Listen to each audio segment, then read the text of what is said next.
بسم اللہ الرحمن الرحیم۔ السلام علیکم ورحمۃ اللہ وبرکاتہ۔ نالج آف قرآن حدیث کے چاہنے والوں، آپ کا میزبان حافظ عاطف حسین آپ کی خدمت میں حاضر ہے۔ ناظرین سامعین، آج میں آپ کو اس ویڈیو میں اونٹ کی خصوصیات کے بارے میں بتاؤں گا۔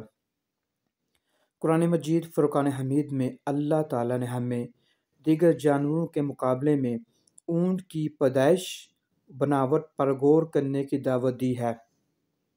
ذرا غور کرو کہ وہ سخت گرمی کے موسم میں بغیر کچھ کھائے پیے 8 دن تک زندہ رہ سکتا ہے، اگرچہ اس کے اندر ایک دن میں 50 کلو کھانے کی صلاحیت ہے، مگر وہ 2 کلو گھاس دانے پر 1 مہینہ زندہ رہ سکتا ہے۔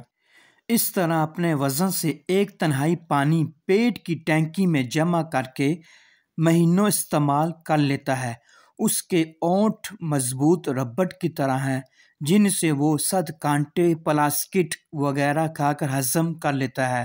وہ 2.5 کنٹل وزن لے کر 40 کلومیٹر کا فاصلہ آرام سے طے کر لیتا ہے اور بغیر وزن کے 300 کلومیٹر چلنے کی طاقت رکھتا ہے۔ سرائے سفر کی مناسبت کی وجہ سے اسے ریگستان جہاز بھی کہا جاتا ہے۔ آخر اونٹ کو یہ خصوصیات کس نے عطا فرمائی؟ ناظرین سامعین، یقیناً یہ اللہ کی زبردست قدرت ہے، یہ اللہ تعالیٰ کی شان ہے۔